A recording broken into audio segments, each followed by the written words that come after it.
है गाइस, अगर आपको जानना है कि 10th स्टैंडर्ड कंप्लीट करने के बाद अगर आप 11th स्टैंडर्ड में साइंस स्ट्रीम सिलेक्ट करते हो और साइंस पढ़ने के बाद 11th and 12th science complete करने के बाद आप अगर साइंस पढ़ लेते हो और आगे क्या क्या आप कर सकते हो, ये आपको अगर जानना है तो ये वीडियो बहुत ज्यादा इंपॉर्टेंट होने वाला आपके लिए। नमस्कार दोस्तों, मैं हूं राहुल जायसवाल एंड स्वागत है आप सभी का हमारे यूट्यूब चैनल JR टॉक्स में। तो दोस्तों, आज का जो टॉपिक है बहुत ही खास होने वाला टॉपिक, क्योंकि ये जो चीज मैं बताने जा रहा हूं ये बहुत सारे स्टूडेंट्स के मन में होती है और ये बहुत सारे स्टूडेंट्स सोचते हैं कि वो आगे क्या करें। तो टॉपिक का नाम है दोस्तों what to do after 12th science, और वो भी मैंने रखा हुआ है। आज का जो टॉपिक है वो PCM है। अब PCM का मतलब क्या होता है आगे इस वीडियो में आपको पता चलेगा, ठीक है दोस्तों।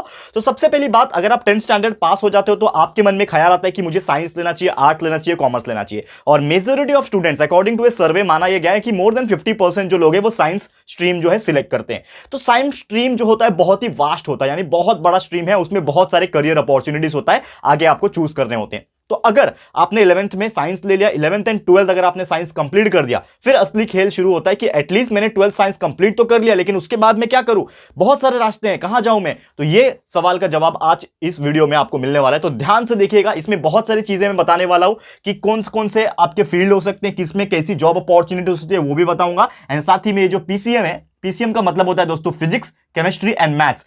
आपके पास ऑप्शंस आते हैं।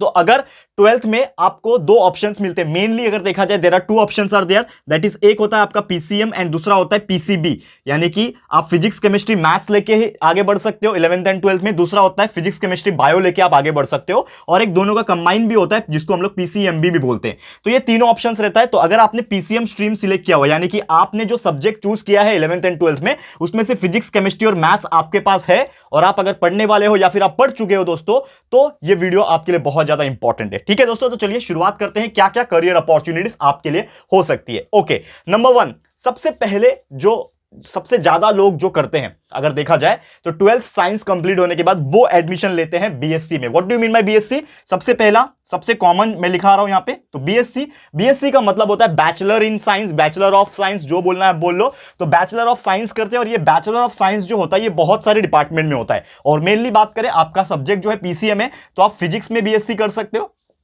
That is bachelor of science of physics में कर सकते हो, केमिस्ट्री में कर सकते हो, और इसके अलावा आप जो है बायोलॉजी, बी रखा नहीं है मैंने, बायोलॉजी नहीं कर सकते, यहां पे मैथ्स रखा है मैंने, यानी कि मैथ्स आप कर सकते हो। ओके, तो ये तीन आपके पास अपॉर्चुनिटीज है, physics chemistry and maths, BSc कर सकते हो। एंड इसके बाद क्या कर सकते हो कि आपको जॉब मिल जाए। तो अगर आप नॉर्मल जॉब करना चाहते हो, ठीक है ना, आप चाहते हो कि मैं बेसिक शुरुआत के दिनों से ही जॉब करने लग जाऊं, तो 12th साइंस कंप्लीट होने के बाद आप 3 साल का BSc कोर्स कर लो, या तो फिजिक्स में, या तो केमिस्ट्री में, या तो मैथ्स में, आपका जैसा इंटरेस्ट है उसके हिसाब से आपको कोई भी कंपनी में जॉब जो है आसानी से मिल जाती है। और थोड़ा एडवांस में अगर पढ़ना चाहते हो तो BSc के बाद दोस्तों आप MSc के लिए अप्लाई कर सकते हो, यानी बैचलर ऑफ साइंस कंप्लीट करने के बाद आप मास्टर ऑफ साइंस कर सकते हो। और अगेन मास्टर ऑफ साइंस में आप फिजिक्स से, केमिस्ट्री से एंड मैथ्स से, ये तीनों से ही अलग अलग, और इसमें भी बहुत सारे अलग अलग चीजें होती है। एनालिटिकल केमिस्ट्री होता है, फिजिक्स में भी अप्लाइड फिजिक्स होते हैं, ऐसे बहुत सारे उसके अंदर भी डिपार्टमेंट आ जाते हैं। तो जो आपका इंटरेस्ट आगे बढ़ता जाएगा उसके हिसाब से आप सिलेक्ट करोगे तो आप कर सकते हो। तो इसमें दो जो चीज हो सकती है, या तो BSc MSc करने के बाद आप सीधा कोई भी बहुत अच्छा जॉब कर सकते हो,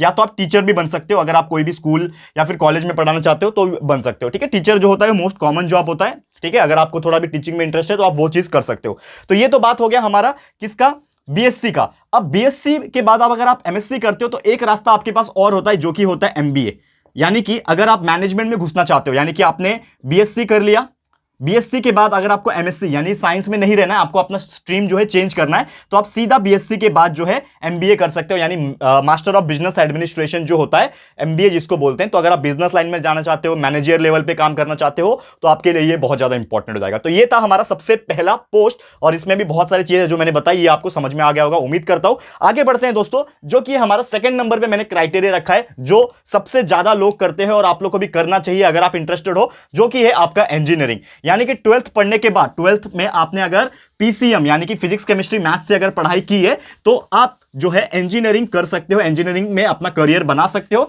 तो उसके लिए आपको क्या करना पड़ेगा, तो सबसे बेसिक रिक्वायरमेंट ये होती है कि अगर आप 12th साइंस PCM से पढ़े हो, पास हो चुके हो, तो एटलीस्ट आपके 50% मार्क्स ऊपर होने चाहिए पीसीएम में। और साथ ही में एक जेडबलई का एग्जाम होता है, आपको पता होगा, जॉइंट इंजीनियरिंग एग्जामिनेशन जेडबलई, ठीक है। तो वो एग्जाम देके आप इंजीनियरिंग में एडमिशन ले सकते हो, ठीक है। तो सेकंड में मैंने रखा है बीई यानी बैचलर ऑफ इंजीनियरिंग, या फिर आप बीटेक कर सकते हो बैचलर ऑफ टेक्नोलॉजी। दोनों सेम ही होते हैं, लेकिन थोड़ा बहुत डिफरेंस होता है, ज्यादा कुछ डिफरेंस है नहीं। Bachelor of engineering and bachelor of technology दोनों ही डिग्री को इंजीनियरिंग डिग्री माना जाता है। ओके, अब इसमें बहुत सारे करियर अपॉर्चुनिटी आ जाते हैं, यानी कि ये बीई और बीटेक जो है, अगर मैं बात करूं इसमें, अगर मैं आपको डिवाइड करने की कोशिश करूं तो there are so many types of field कि आप जो है बीई बीटेक के बाद जा सकते हो। सबसे पहले अगर मैं बीई बीटेक की बात करूं तो आपको अगर इंटरेस्ट है कि आप जो है नेवी में काम करना चाहते हो, तो आप डायरेक्टली इंजीनियरिंग करने के बाद बीई का जो 4 इयर्स का कोर्स होता है ना, 4 ईयर का कोर्स कंप्लीट करने के बाद, कोई भी फील्ड में कंप्लीट करने के बाद, इंजीनियरिंग में देखा जाए तो बहुत सारे फील्ड होते हैं, automobile engineering, mechanical engineering, civil engineering, electronic engineering, electronics and telecommunication engineering, electrical engineering and so on, information technology, computer. तो आपको जैसा इंटरेस्ट रहेगा आप इंजीनियरिंग कर सकते हो। और उसके बाद अगर आपको नेवी में जाना है तो आप मर्चेंट नेवी में डायरेक्ट जो है ज्वाइन हो सकते हो। मर्चेंट नेवी, इसको मैंने यहां पे रखा है कैटेगरी में, तो मर्चेंट नेवी में आप जा सकते हो। और मर्चेंट नेवी जैसे ही आपका कोर्स कंप्लीट हो जाता है तो आप एक मरीन इंजीनियर भी बन सकते हो। मराइन इंजीनियर का जो सैलरी होता है नॉर्मल इंजीनियर से लगभग 5 गुना ज्यादा होता है। तो आप समझ जाओ दोस्तों कितना इंपॉर्टेंट है और उतना टफ भी है, अब बहुत कम लोग करते हैं ये चीज। तो मराइन इंजीनियर यानी कि जो लोग नेवी में काम करते हैं, वहां पे जो शिप्स वगैरह आते हैं उसको एक तरीके से रिपेयर वगैरह करने का काम, और बहुत सारी चीजें होती है अंदर अंदर की जो हम लोग को भी नहीं पता चलता है। तो आप ये कर सकते हो, मराइन इंजीनियरिंग कर सकते हो, ठीक है। नेक्स्ट चीज, अगर आप टीचिंग में इंटरेस्टेड हो तो आप जो है बी या फिर बीटेक करने के बाद सीधा सीधा आप एमई कर सकते हो, ठीक है, यानी कि मास्टर ऑफ इंजीनियरिंग जिसको बोलते हैं। तो अगर आप एमई कर लेते हो, या फिर आप बोल सकते हो एमई बोल लो, या फिर एमटेक भी बोल सकते हैं इसको, तो एमई एमटेक जो भी आपका इच्छा होगा, जो भी आपने फील्ड से किया रहेगा तो वो आप कर सकते हो। और एमई एमटेक करने के बाद आप 2 चीज कर सकते हो, एक तो आप जॉब पे जा सकते हो डायरेक्टली, कोई भी कंपनी में आपको एमई के बेस पे जॉब जल्दी मिल जाता है, जो भी आपका रिस्पेक्टिव फील्ड रहेगा। दूसरा ये है कि आपको अगर टीचर बनने में इंटरेस्ट है तो आप सीधा सीधा कोई भी कॉलेज में, इंजीनियरिंग कॉलेज या फिर डिप्लोमा कॉलेज में आप टीचिंग कर सकते हो, तो आप टीचर भी बन सकते हो एमई एमटेक करने के बाद। थर्ड, जो सबसे ज्यादा महत्वपूर्ण एक कोर्स माना जाता है, और ये एग्जाम देने के लिए बहुत सारे लोग प्रयत्न करते हैं लेकिन क्लियर नहीं कर पाते हैं, जो कि है यूपीएससी। यानी कि अगर आपने इंजीनियरिंग किया हुआ है 4 साल का, उसके बाद अगर आप कुछ करना चाहते हो तो आप यूपीएससी का प्रिपरेशन कर सकते हो। UPSC is nothing but union public service commission. ये एक ऐसा एग्जाम होता है जो ऑल इंडिया लेवल पे होता है और जिसमें बहुत सारे पोस्ट होते हैं, IAS officer, IPS officer and so on, IFS, IRS. और इसके ऊपर मैं एक फ्यूचर में वीडियो बनाने वाला हूं कि कितने कितने पोस्ट होते हैं। बट आईएएस और आईपीएस ये 2 के ऊपर मैंने ऑलरेडी वीडियो बनाया, तो आप जाके हमारे वीडियो सेक्शन में चेक कर सकते हो, आपको मिल जाएगा। तो यूपीएससी में there are so many things. अगर मैं यहां पे लिखाने की कोशिश करूं तो आईएएस, आईपीएस जो कि सबसे मेन होता है माना जाता है, और आईआरएस, ये 3 सबसे ज्यादा, आईएफएस भी होता है एक, फॉरेन सर्विस। तो there are so many things जो आप कर सकते हो, ठीक है, यूपीएससी में। अब इसके अलावा ये आपको नहीं करना है अगर, तो इसके अलावा भी there are so many options. अगर मैं बात करूं तो अगर आपको डायरेक्टली डिफेंस में जाना है, डिफेंस क्या होता है अगर मैं बात करूं, यहां पे मैं थोड़ा सा स्पेस नहीं है, दैट्स व्हाई यहां पे मैं लिखा रहा हूं आपको, ठीक है। तो अगर आपको डिफेंस में जाना है दोस्तों, डिफेंस क्या होता है, या तो आप जा सकते हो आर्मी में, या तो आप जा सकते हो नेवी में। तो अगर आप आर्मी नेवी में जाने में इच्छुक हो, या फिर आप अगर इंडियन एयरफोर्स का एग्जाम अलग से होता है उसको भी क्लियर करके जाओगे, तो इंडियन एयरफोर्स में भी जा सकते हो आप डायरेक्टली एफकेट का एग्जाम के थ्रू। तो अगर आपको ये इसमें जाना है तो डिफेंस में डायरेक्ट एंट्री मिलती है ग्रेजुएशन के बेस पे, इंजीनियरिंग के बेस पे, और आप वहां पे अप्लाई करके, वहां पे आप जो भी उनका क्राइटेरिया होता है, एलिजिबिलिटी क्राइटेरिया, वो क्लियर करने के बाद आप जो है डिफेंस में भी जा सकते हो, ठीक है, अगर आपका इंटरेस्ट है तो। इसके अलावा अगर मैं बात करूं दोस्तों, अगर आपका इंटरेस्ट है तो नॉर्मली आप हायर स्टडी के लिए जा सकते हो, यानी कि एमएस कर सकते हो, मास्टर ऑफ साइंस कर सकते हो, या फिर अगर आपको इंटरेस्ट है तो आप जो है एमटेक कर सकते हो, जो भी आपका फील्ड रहेगा उसमें एमटेक कर सकते हो, जिसमें आपकी फ्यूचर जॉब अपॉर्चुनिटी जो रहेगी वो हो सकती है। या फिर अगर देखा जाए तो आप जो है एमबीए भी कर सकते हो। अगर आपको अपना इंजीनियरिंग कंप्लीट करने के बाद ऐसा लगता है कि नहीं, मुझे अभी इंजीनियरिंग में आगे करियर नहीं बनाना है, मुझे अपना जो करियर है वो चेंज करना है in terms of manager level और in terms of business level, तो आप जो है एमबीए कर सकते हो इंजीनियरिंग करने के बाद। यहां पे भी अलावेंस है कि आप जा सकते हो, ठीक है। तो एमबीए भी आपका इंजीनियरिंग 4 साल कंप्लीट होने के बाद एमबीए 2 साल का आप कर सकते हो, 2 to 2.5 ईयर्स जाएगा आपका, उसमें आप कर सकते हो। और वहां से वो होने के बाद आप सीधा एक बहुत ही अच्छा जॉब जो है हासिल कर सकते हो, या फिर आप खुद का एक बिजनेस भी स्टार्ट कर सकते हो बहुत ही अच्छे लेवल पे। एंड एक और लास्ट कैटेगरी मैंने यहां पे रखा हुआ है कि आप इंजीनियरिंग करने, अगर इंजीनियरिंग कर लेते हो तो उसके बाद कर सकते हो, जो कि है जॉब इन पीएसयू। तो उसके लिए आपको एक एग्जाम देना पड़ता है, गेट। तो अगर आपने इंजीनियरिंग की और इंजीनियरिंग के फाइनल ईयर में होते हुए, या फिर उसके बाद 1-2 साल आपके पास जो टाइम होता है, उसमें आपने गेट में अच्छा प्रिपरेशन किया, एक एग्जाम होता है, दैट इज ग्रेजुएट एप्टीट्यूड जो टेस्ट होता है आपका इंजीनियरिंग लेवल पे, वो क्लियर करने के बाद आप जो है पीएसयूज जो होते हैं, यानी कि जो पब्लिक सेक्टर अंडरटेकिंग्स जो कंपनी होती है, जो गवर्नमेंट की कंपनीज होती हैं, जो इंजीनियरिंग फील्ड में काम करती है, उसमें आपको जॉब मिल सकता है। और उसमें अगर आपको जॉब मिल गया दोस्तों, बहुत अच्छा मतलब लाखों में पैकेज होता है और आप आराम से अपना करियर जो है बना सकते हो इसमें। तो ये था overall structure for our second option, जिसका नाम था इंजीनियरिंग, यानी कि बीई और बीटेक। बट दोस्तों इसके अलावा भी बहुत सारी चीजें, पहले मैंने रखा था बीएससी, जिस पे आप कर सकते हो, बहुत सारी चीज मैंने बताई। सेकंड मैंने रखा यहां पे इंजीनियरिंग यानी बीई बीटेक। और इसके अलावा अगर मैं बात करूं, there are so many options, 3-4 options और है अभी हमारे पास, जो कि आप लोग कर सकते हो। और आपको पता होना चाहिए कि मेरे पास क्या क्या ऑप्शंस है, क्योंकि हमारे टाइम दोस्तों कोई बताने वाला था नहीं, इसके लिए मैं आपको बता रहा हूं, ताकि आपको ईच एंड एवरी पॉइंट पता रहे कि क्या क्या हो सकता है और क्या क्या फ्यूचर करियर अपॉर्चुनिटीज हो सकती है। ठीक है, तो बहुत सारे लोग का रिक्वेस्ट आया था साइंस के ऊपर बनाने का। आर्ट्स के ऊपर ऑलरेडी मैंने बनाया हुआ है कि जिन लोगों को लगता है कि उनको 12th में आर्ट्स पढ़ना है तो उसके बाद क्या करें, तो उसके ऊपर ऑलरेडी वीडियो बाहर आ चुका है, आप देख सकते हो जाके हमारे वीडियो सेक्शन में। ओके, अब तीसरा कैटेगरी मैंने रखा है यहां पे, दैट इज बी आर्क। अब बी आर्क का मतलब क्या होता है, बैचलर ऑफ आर्किटेक्चर। ठीक है ना, तो आर्किटेक्चर का मतलब क्या होता है, जैसे कि आपने देखा होगा कि बहुत सारे जो बड़े बड़े और बहुत ही स्टाइलिश बिल्डिंग्स जो होते हैं, मॉल्स होते हैं, इवन ऑफिसेस होते हैं, तो उसको डिजाइन करना पड़ता है। तो उसको कंस्ट्रक्शन का काम कौन करता है, सिविल इंजीनियरिंग करते हैं, लेकिन जो डिजाइन होता है, अंदर का डिजाइन, इंटीरियर डिजाइन, ये सब आर्किटेक्चर का काम होता है। तो आप जो है बी आर्क कर सकते हो, यानी कि बैचलर ऑफ आर्किटेक्चर कर सकते हो। इसमें बहुत सारे कोर्स आते हैं, जैसे डिप्लोमा लेवल का कोर्स होता है इसमें, तो आप डायरेक्ट डिग्री हासिल कर सकते हो, उसके बाद आप डिप्लोमा भी हासिल कर सकते हो इन द इंटीरियर डिजाइन। तो डिप्लोमा इन इंटीरियर डिजाइन ये अलग से भी होता है, ये आप करोगे इंटीरियर डिजाइन का। ठीक है, इसके बाद सीधा आप कोई भी सेक्टर में आप जाओगे, कोई भी लाइक रियल एस्टेट का कंपनी हो, रियल एस्टेट का बिजनेस फर्म हो, वहां पे आप जॉब कर सकते हो, या फिर आप खुद का भी स्टार्टअप कर सकते हो, एक बिजनेस खोल सकते हो, जहां पे आप अलग अलग कॉन्ट्रैक्ट्स लेके बिल्डिंग्स, मॉल्स एंड छोटी छोटी चीजों का आप कंस्ट्रक्शन करो, इंटीरियर डिजाइन करो, ताकि आप लोग को काम मिले। ठीक है, तो आप जो भी है वो कर सकते हो। ये था हमारा थर्ड नंबर का ऑप्शन। ठीक है, क्लियर है दोस्तों? तो उम्मीद करता हूं कि ये थर्ड ऑप्शन भी आपको क्लियर हो गया होगा। ओके, अब चलते हैं हमारा फोर्थ ऑप्शन की तरफ कि और क्या ऑप्शन हो सकते हैं। ठीक है, ये तीसरा ऑप्शन था आपका, बहुत सारे ऑप्शन होते हैं और उसमें से मैंने सिलेक्टेड ऑप्शन ही आपको बताएं। देखा जाए तो, ऐसे देखा जाए तो there are so many, like hundreds of option are there, लेकिन मैंने सिर्फ 5-6 ऑप्शन यहां पे आपके सामने लाया है, ताकि आप लोग जो अगर इसको करते हो ना, तो definitely you will get a very good career in this. ठीक है, अब उसके बाद आप देख सकते हो, तो मैंने चौथे ऑप्शन पे रखा है एनडीए।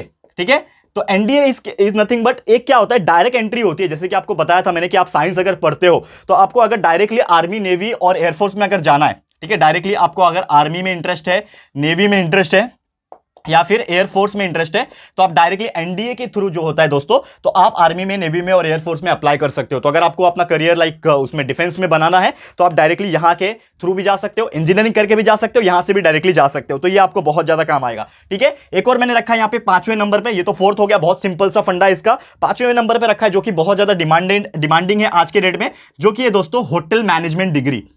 ये बहुत सारे लोग आज के डेट में करते हैं, और यहां ये डिग्री लेने के बाद अगर अच्छे जगह पे आपको जॉब मिल जाती है, या फिर आपके पास स्किल है और आप अपना स्किल डेवलप करके सोशलाइज हो पाते हो ना, तो डेफिनेटली आप सेलिब्रिटी बन जाओगे। आपको पता होगा there are so many types of people जो लाइक होटल मैनेजमेंट करके, या फिर अगर होटल मैनेजमेंट नहीं भी किया तो वो लाइन में रह के एक्सपीरियंस गेन करके आज वो सेलेब से कम नहीं है दोस्तों। ठीक है, तो आप अगर लाइक होटल को कैसे मैनेज करते हैं, फूड चेन जो होता है उसको मैनेज करना, तो ये जो भी चीजें होती है दोस्तों, चाहे आप फूड की बात करें, चाहे आप होटल की चेन स्ट्रक्चर की बात करें, होटल अरेंजमेंट की बात करें, अगर आपको ये डिग्री का अंदाजा हो गया और आपको क्या काम होता है उसमें वो आपको पता चल गया, तो आप डेफिनेटली बहुत अच्छा करियर बना सकते हो। मल्टीनेशनल होटल्स जो होते हैं, बहुत सारे हाई फाई लग्जरियस होटल होते हैं, 5 स्टार 7 स्टार होटल में आप जॉब कर सकते हो। तो वहां पे एक बहुत ही अच्छा अपॉर्चुनिटीज आपको देखने मिलेगा होटल मैनेजमेंट डिग्री में। ठीक है, 6th ऑप्शन में मैंने रखा है यहां पे, छठा ऑप्शन जो है आपके लिए बहुत ज्यादा इंपॉर्टेंट, जो कि है फिल्म एंड टेलीविजन डिप्लोमा। ये बहुत कम लोग को पता होगा दोस्तों कि ये भी चीज होता है। तो फिल्म एंड टेलीविजन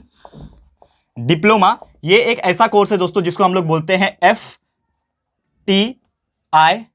FTI बोलते हैं इसको, FTII बोलते हैं, आई गेस FTII, यस, ठीक है ना, FTII यानी कि फिल्म एंड टेलीविजन डिप्लोमा। ठीक है ना, FTII। तो ये एक ऐसा कोर्स है दोस्तों, इसमें क्या होता है कि एक तरीके से डिप्लोमा लेवल पे यहां पे आपको पढ़ाया जाता है, लेकिन आपको क्या पढ़ाया जाता है कि फिल्म में नॉर्मली काम कैसे होता है, एक्टिंग लेवल सिखाए जाते हैं, बहुत सारी चीजें होती है, टेक्निकल चीजें होती हैं, वो आपको यहां पे सिखाया जाता है, जिसमें आपको फिल्म एडिटिंग, अगर आपने सीख लिया यहां पे, ठीक है ना, फिल्म एडिटिंग कैसे होती है, क्योंकि ऐसी छोटी छोटी बारीकियां होती है जो हमें एज ए नॉर्मल इंसान नहीं पता होगा कि ये एडिटिंग कैसे होता है। तो फिल्म एडिटिंग हो गया, फिर सिनेमैटोग्राफी जो होता है दोस्तों, हम लोग बोलते हैं ना अरे यार क्या सीन है, तो क्या वो सीन को क्रिएट किया जाता है दोस्तों ग्रीन स्क्रीन के हेल्प से, ठीक है, क्रोमा की के हेल्प से। तो ये सिनेमैटोग्राफी जो होता है ये बहुत डिमांडिंग कोर्स है और आने वाले टाइम में तो यही सब चलने वाला है दोस्तों। तो सिनेमैटोग्राफी हो गया, फिल्म प्रोसेसिंग हो गया, ये सभी चीज अगर आपको आता है दोस्तों तो definitely you will get a very good chance in the film industry also, and आप जो है उनसे जुड़े हुए रह सकते हैं, सेलिब्रिटीज से मिलने का मौका मिलेगा, उनके साथ इंटरेक्शन करने का काम मिलेगा, काम करने का मौका मिलेगा। तो ये सभी चीज आपके लिए बहुत ज्यादा है जिससे आपको फिल्म्स में जॉब जो है मिल सकती है, जॉब्स इन फिल्म इंडस्ट्री, ठीक है ना, बहुत सारे टाइप्स होते हैं इसमें भी, तो जॉब्स इन फिल्म इंडस्ट्री मिल सकती है। और साथ ही में अगर आपने थोड़ा बहुत स्किल कम भी है as compare to film industry से थोड़ा कम लेवल है स्टार्टिंग में, तो आपको एटलीस्ट टीवी में तो जॉब मिल ही जाएगा। तो टीवी जो इंडस्ट्री होती है, टेलीविजन इंडस्ट्री जो होती है, उसमें भी अगर आपको एटलीस्ट काम करने का मौका मिल गया तो भी आप लोग का जो लाइफ है वो चेंज हो सकता है। और एक बार आपने वहां पे एक्सपीरियंस ले लिया, स्किल हासिल कर लिया और लोगों से कॉन्टैक्ट अच्छा बना लिया, तो definitely will get a chance in the film and television industries. Clear है दोस्तों? तो उम्मीद करता हूं कि ये आपको बहुत ही इजीली समझ में आ गया होगा। तो यही था हमारा दोस्तों टोटल 6 मैंने निकाला था, जो कि आप अगर फिजिक्स केमिस्ट्री मैथ्स लेके अगर 12th में पढ़ते हो तो उसके बाद आप ये सब चीज जो है कर सकते हो। क्लियर है दोस्तों? तो ये हमारे 3 ऑप्शन थे और उम्मीद करता हूं कि आप लोग को अपने करियर बनाने में या फिर आप परस्यू कर भी रहे होंगे तो आपको डेफिनेटली ये हेल्प करेगा अपने लाइफ में। ठीक है दोस्तों? तो आज के लिए इतना ही, जल्द मिलूंगा अगला एक और बेहतरीन वीडियो लेके जिसमें मैं लेके आऊंगा what to do after 12th science. लेकिन यहां पे जो पीसीएम मैंने आज रखा हुआ है, फिजिक्स केमिस्ट्री मैथ्स रखा हुआ है, नेक्स्ट टाइम जब लेकर आऊंगा तो मैं लेके आऊंगा फिजिक्स केमिस्ट्री बायोलॉजी। यानी कि अगर आपने 12th में बायोलॉजी लेके पढ़ाई की है तो आप क्या अलग से करियर परस्यू कर सकते हो, तो उसके ऊपर भी वीडियो बनाऊंगा, जरूर से आ जाएगा कुछ ही दिनों में। तो आपको बस थोड़ा सा इंतजार करना पड़ेगा। और ये वीडियो आज का आपको कैसा लगा, थोड़ा बहुत हेल्प करेगा कि नहीं अपने लाइफ में, जरूर से मुझे कमेंट चाहिए दोस्तों, कि अपना आप कमेंट करो और हमारी जो है दोस्तों कि हम किस तरह से काम कर रहे हैं एक तरीके से अपनी राय और सजेशन जरूर से देना दोस्तों। और अगर आपको ये वीडियो पसंद आया, यूजफुल लग रहा है, तो प्लीज वीडियो को लाइक कीजिएगा, शेयर कीजिएगा, अपने सारे फ्रेंड्स लोगों को फटाफट शेयर करो, जो लोग भी अपना करियर बनाना चाहते हैं उन तक पहुंचाओ ये वीडियो, कैसे भी करके पहुंचाओ दोस्तों। और अगर आपको लगता है कि दोस्तों हम बहुत ही अच्छा काम कर रहे हैं तो डेफिनेटली आप एक लाइक करोगे तो मोटिवेशन ऑटोमेटिकली मिल जाएगा, कमेंट करोगे तो ऑटोमेटिकली मोटिवेशन मिल जाएगा, एंड शेयर करना पब्लिक तक मैक्सिमम शेयर करोगे तो हमें पता ही चल जाएगा कि यस आप लोग प्यार दे रहे हो। ठीक है दोस्तों? तो जल्द मिलेंगे हमारे अगले वीडियो में और भी ऐसे ही बेहतरीन टॉपिक्स के साथ। तब तक के लिए मैं Rahul Jaiswal signing off from this video. Thank you so much and good bye.